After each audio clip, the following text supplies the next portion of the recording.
નમસ્કાર મિત્રો, સ્વાગત છે તમારું અમારી યુટ્યુબ ચેનલમાં। તો મિત્રો, જીપીએસસી એટલે કે ગુજરાત જાહેર સેવા આયોગ દ્વારા હિસાબી અધિકારી વર્ગ 2 ની પોસ્ટ પર ભરતી જાહેર કરવામાં આવેલી છે। તો ભરતી વિશે તમામ માહિતી આજના વિડીયોમાં મેળવી લઈએ તે પહેલા વિડીયો ગમે તો લાઈક અને શેર કરી દેજો, ચેનલમાં નવા હોય તો ચેનલને સબસ્ક્રાઇબ કરી દેજો। તો ચાલો મિત્રો, વિડીયોની શરૂઆત કરીએ।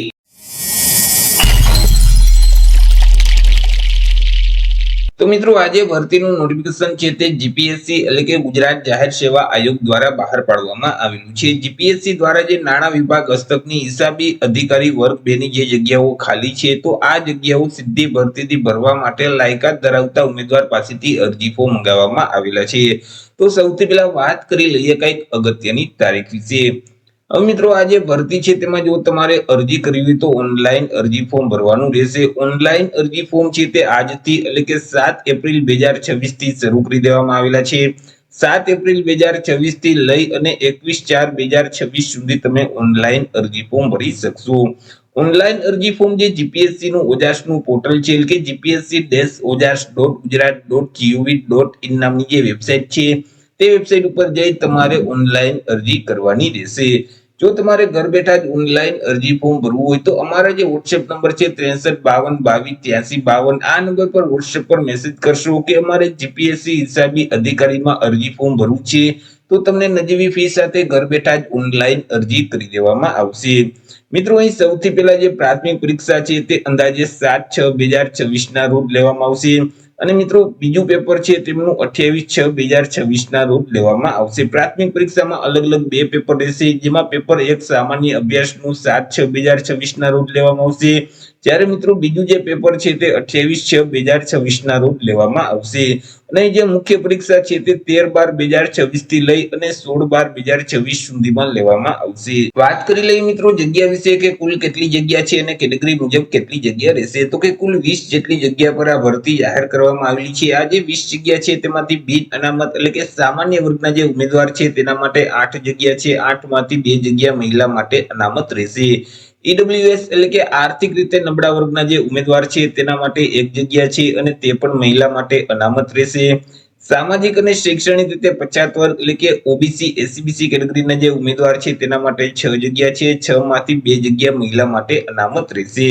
અનુસૂચિત જાતિ એટલે કે એસસી કેટેગરીના જે ઉમેદવાર છે તેના માટે 2 જગ્યા છે। 2 માંથી 1 જગ્યા મહિલા માટે અનામત રહેશે, જ્યારે અનુસૂચિત જનજાતિ એટલે કે એસટી કેટેગરીના જે ઉમેદવાર છે તેના માટે 3 જગ્યા છે। 3 માંથી 1 જગ્યા મહિલા માટે અનામત રહેશે। આવી રીતે કુલ 20 જેટલી જગ્યા પર આ ભરતી જાહેર કરવામાં આવેલી છે। આ જે 20 જગ્યા છે તેમાંથી 1 જગ્યા દિવ્યાંગ વ્યક્તિ માટે અનામત રહેશે। વાત કરી લઈએ એજ લિમિટ એટલે કે વય મર્યાદા વિશે કે અરજી ફોર્મ ભરવા માટે ઉમેદવારની ઉંમર કેટલી હોવી જોઈએ, તો કે અહીં ઉમેદવારોએ અરજી ફોર્મ ભરવાની જે છેલ્લી તારીખ છે 21/4/2026 તે તારીખને ધ્યાનમાં રાખી પોતાની ઉંમરની ગણતરી કરવાની રહેશે। 21/4/2026 ના રોજ ઉમેદવારની જે ઉંમર છે તે ઓછામાં ઓછી 20 વર્ષ અને વધુમાં વધુ 37 વર્ષની હોવી જોઈએ। પરંતુ અહીં જે અનામત વર્ગના ઉમેદવાર છે તો તેઓને સરકારશ્રીના નિયમ અનુસાર ઉંમરમાં છૂટછાટ આપવામાં આવશે। જેમ કે મિત્રો, અહીં અનામત વર્ગના જે પુરુષ ઉમેદવાર છે તેઓને 5 વર્ષની છૂટછાટ આપવામાં આવશે। અનામત વર્ગની જે મહિલા ઉમેદવાર છે તો તેઓને 10 વર્ષની છૂટછાટ આપવામાં આવશે।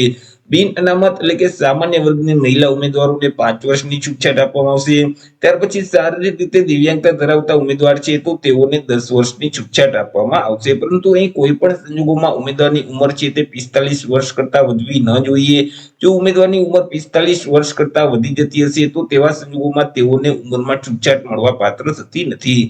ચર્ચા કરી લઈએ એજ્યુકેશન ક્વોલિફિકેશન એટલે કે શૈક્ષણિક લાયકાત વિશે કે અરજી ફોર્મ ભરવા માટે ઉમેદવારની શૈક્ષણિક લાયકાત કેટલી હોવી જોઈએ, તો કે ઉમેદવારોએ કોઈ પણ સરકાર માન્ય યુનિવર્સિટીમાંથી બીકોમ ની ડિગ્રી છે તે પાસ કરેલ હોવી જોઈએ। બેચલર ઓફ કોમર્સ ની ડિગ્રી પાસ કરેલ હોવી જોઈએ અથવા તો ચાર્ટર્ડ એકાઉન્ટન્ટ એટલે કે સીએ છે તે પાસ કરેલ હોવું જોઈએ અથવા તો આઈસીડબ્લ્યુએ છે તે પાસ કરેલ હોવું જોઈએ અથવા તો સીએમએ એટલે કે કોસ્ટ એન્ડ મેનેજમેન્ટ એકાઉન્ટ છે તે પાસ કરેલ હોવું જોઈએ અથવા તો કંપની સેક્રેટરી છે તે પાસ કરેલ હોવું જોઈએ। અહીં મિત્રો જે અલગ અલગ 5 ડિગ્રી છે તેમાંથી કોઈ પણ એક ડિગ્રી ઉમેદવારોએ પાસ કરેલ હોવી જોઈએ। સાથે સાથે ઉમેદવાર પાસે બેઝિક કોમ્પ્યુટરનું નોલેજ છે તે હોવું જોઈએ। ઉમેદવાર છે તે ગુજરાતી ભાષા અથવા તો હિન્દી ભાષા અથવા તો બંને ભાષાના જાણકાર હોવા જોઈએ। હવે મિત્રો અહીં જે એજ્યુકેશન ક્વોલિફિકેશન માંગેલ છે તેમાં મિત્રો તમે પરીક્ષા આપી દીધેલ હોય, છેલ્લી પરીક્ષા આપેલ હોય પરંતુ રિઝલ્ટ ન આવેલું હોય, તો પણ તમે હાલ અત્યારે મિત્રો પ્રાથમિક પરીક્ષા માટે અરજી ફોર્મ ભરી શકશો, પરંતુ જ્યારે મેન પરીક્ષા માટે અરજી ફોર્મ મંગાવવામાં આવે ત્યારે મિત્રો તમારી પાસે ડિગ્રી છે તે કમ્પ્લીટ હોવી જોઈએ, તમારું રિઝલ્ટ અને ડિગ્રી બંને આવી ગયેલ હોવું જોઈએ, તો તમે મુખ્ય પરીક્ષા આપી શકશો.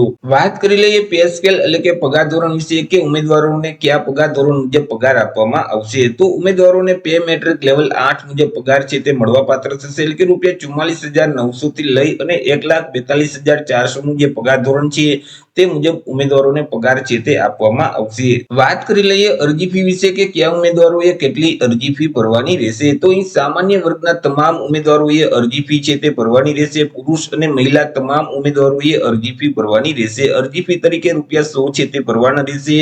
અરજી ફી તમે બંને રીતે ભરી શકશો, ઓફલાઈન અને ઓનલાઈન. જો તમારે ઓફલાઈન અરજી ફી ભરવી છે તો પોસ્ટ ઓફિસના માધ્યમથી તમારે અરજી ફી ભરવાની રહેશે. પોસ્ટ ઓફિસના ચલણની પ્રિન્ટ ડાઉનલોડ કરી તેની પ્રિન્ટ કાઢી અને કોમ્પ્યુટરની સુવિધા ધરાવતી કોઈ પણ પોસ્ટ ઓફિસમાં જઈ અને ₹100 અરજી ફી પ્લસ પોસ્ટ ઓફિસનો જે સર્વિસ ચાર્જ લાગે તે અલગથી ચૂકવવાનું રહેશે.